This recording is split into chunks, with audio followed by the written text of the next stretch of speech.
नमस्कार भाइयों, स्वागत है आप सभी का मेरे YouTube चैनल में। आज का वीडियो होने वाला है Q&A सेशन। आप सभी के कई सारे सवाल मेरे वीडियोस पे आए थे, तो आज मैं एक एक करके उन्हीं सारे सवालों का जवाब आपको देने की कोशिश करूँगा। तो सबसे पहला सवाल है एम बैस्की की तरफ से, और ये पूछ रहे हैं, I am confuse between Nios Asta and Ignis Alpha, which one should I buy, please suggest, if Ignis which colour should I go for. Sir ji, सबसे पहले तो मैं आपको ये बता दूं कि दोनों गाड़ियों में आपको क्या क्या मिल जाएगा। उसके बाद मैं अपने एक्सपीरियंस के हिसाब से आपको बता दूंगा कि कौन सी गाड़ी सही रहेगी आपके लिए।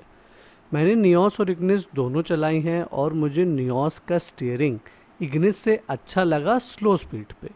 स्लो स्पीड पे इग्निस का स्टीयरिंग ज़्यादा लाइट नहीं है। अगर इग्निस का आप 19 मानो तो नियोस का आप 20 मानो। और सस्पेंशन कंफर्ट नियोस में ज़्यादा है स्लो स्पीड पे। नियोस में मुझे गड्ढे कम फील होते हैं एज़ कम्पेयर टू इग्निस, लेकिन मुझे वहीं तेज़ स्पीड पे इग्निस में ज़्यादा कॉन्फिडेंस आता है। इग्निस में स्लो स्पीड पे गड्ढा ज़्यादा महसूस होता है, लेकिन हाई स्पीड पे गड्ढे इग्निस में कम फील होते हैं। बेसिकली नियोस सिटी और हाईवे दोनों के लिए बहुत अच्छी है। वहीं इग्निस सिटी में वेल एंड गुड है, लेकिन हाईवे के लिए बहुत ही अच्छी है। इग्निस में 15 इंच के टायर भी आते हैं, वहीं नियोस में 14 इंच के आते हैं, और चलाते समय ये डिफरेंस काफ़ी अच्छे से फील होता है। माइलेज दोनों गाड़ियों का लगभग सेम है। नियोस भी 18-19 दे देगी पर लीटर, किलोमीटर पर लीटर। मेरी इग्निस मुझे 17 किलोमीटर पर लीटर दे रही है इस समय।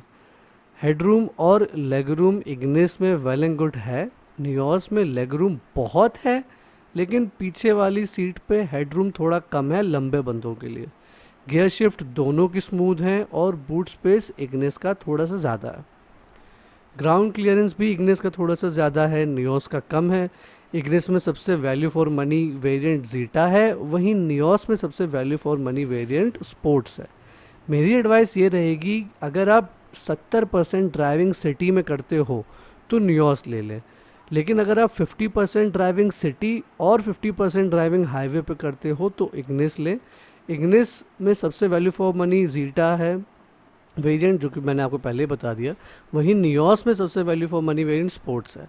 आपको बाकी कोई सवाल हो तो मेरे इंस्टा पे भी पूछ सकते हैं। मेरा यूज़र नेम स्क्रीन पे फ्लैश हो रहा है। और जहाँ तक रही कलर की बात, तो सर जी, कलर तो सबका अपना अपना फेवरेट होता है। मेरा फेवरेट कलर वाइट था, तो इसलिए मैंने वाइट ले लिया।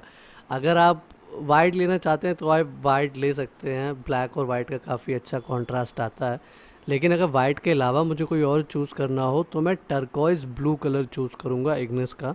वो बहुत सही लगता है सामने से देखने में। तो चलिए दूसरा क्वेश्चन लेते हैं रवि दुबे जी का। ये पूछ रहे हैं, sir please let me know Tiago XZ और Ignis Delta need to install CNG, please advise. तो रवि दुबे जी, अगर आप बोल रहे हैं कि आप टियागो XZ और इग्निस डेल्टा में कंफ्यूज हैं, तो मैं गेस कर सकता हूँ कि आपका बजट अराउंड 6.5 लाख तक होगा ऑन रोड गाड़ी के लिए। तो इस हिसाब से मैं ये बोलना चाहूँगा कि आप इग्निस डेल्टा लें और उसमें CNG लगवाएं, क्योंकि मारुति के लगभग सारे इंजन्स में CNG सक्सेसफुल है, खास करके जो 1.2 लीटर 4 सिलेंडर आता है। यही सेम इंजन डिज़ायर में भी आता है, जो कि टैक्सी वगैरह में लाखों किलोमीटर चलती हैं बिना किसी टेंशन के। और CNG लगवाते समय दो चीज़ों ज़रूर करवा लें, ध्यान रखें। सबसे पहली, अपने डीलर से एक बार ज़रूर पूछ लें कि CNG फिटमेंट की क्या वो कोई सर्विस देता है या नहीं देता है। ऐसा करने से आपकी वारंटी नहीं जाएगी इंजन की, क्योंकि वो अपनी तरफ से CNG अपने मतलब सेट वाले डीलर से लगवा देगा, उसमें आपको कोई टेंशन लेने की ज़रूरत नहीं पड़ेगी। और दूसरी जो चीज़ है वो ये कि CNG फाइनली जहाँ से भी आप लगवाएं, तो उस समय गाड़ी के पीछे वाले सस्पेंशन में सस्पेंशन पैडिंग होती है, वो ज़रूर लगवा लीजिएगा, क्योंकि CNG लगने के बाद गाड़ी पीछे से बैठेगी थोड़ी, तो पीछे की तरफ ग्राउंड क्लियरेंस थोड़ा कम हो जाएगा।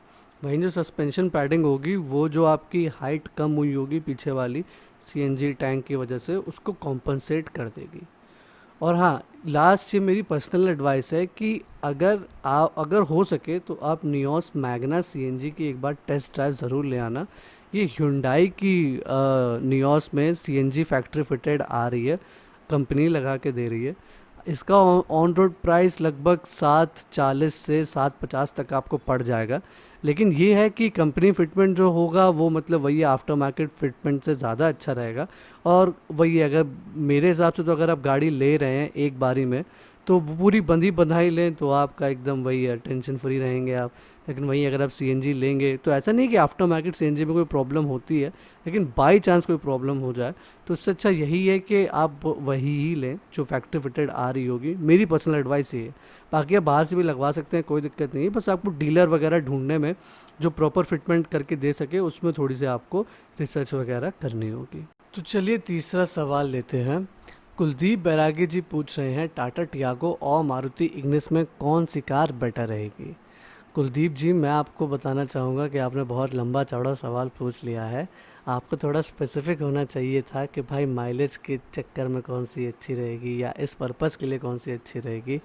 लगता है कुलदीप जी रिसर्च कर करके बहुत थक गए हैं और अब वो इस स्टेज पे हैं कि भाई उनको कोई आके बता दे कि हाँ भैया ये गाड़ी बढ़िया, ये आप आंख बंद करके ले लो।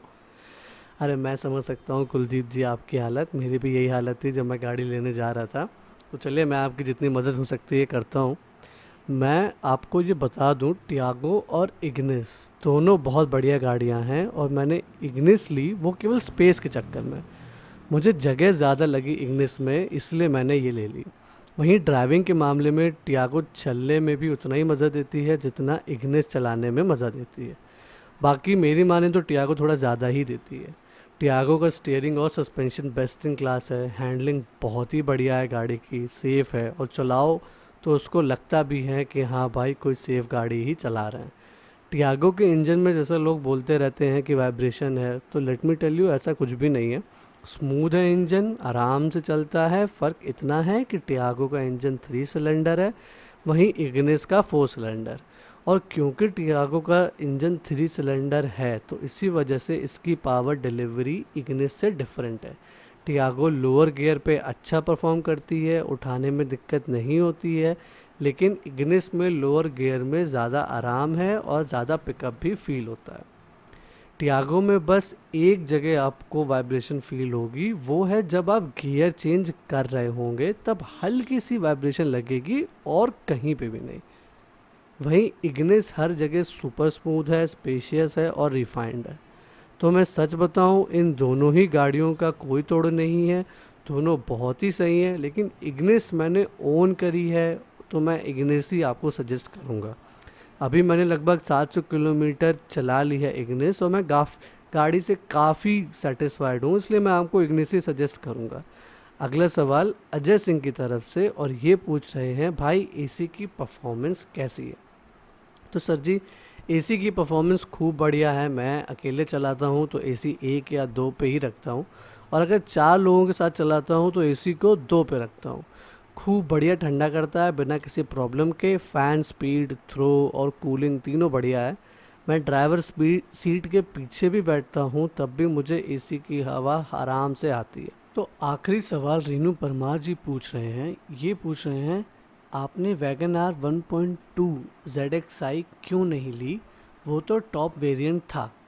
तो रेनू जी, वैगन आर 1.2 ZXi छोड़ के मैंने इग्निस इसलिए ली क्योंकि इग्निस में बॉडी रोल नहीं है।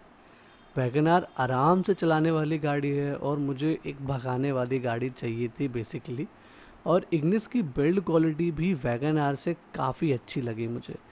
एक ज़्यादा अच्छे से सड़क को पकड़ के चलती है, वहीं वैगन आर जो है वो वही है कि हाई स्पीड पे टर्न लेने पे एकदम ऐसा फील होता है कि ये तो बस पलट ही जाएगी।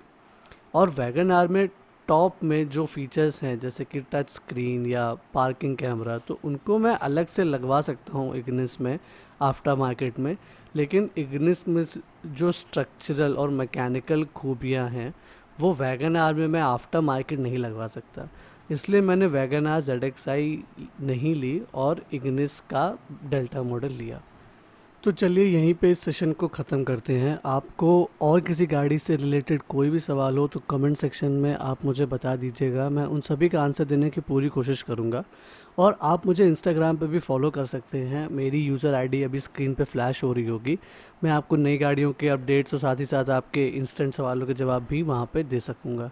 और आखिरी में चैनल को सब्सक्राइब प्लीज़ ज़रूर कर लें। आपके सब्सक्राइब करने से मेरी बहुत हेल्प होती है, तो इसलिए please subscribe and thank you so much. Bye bye, take care.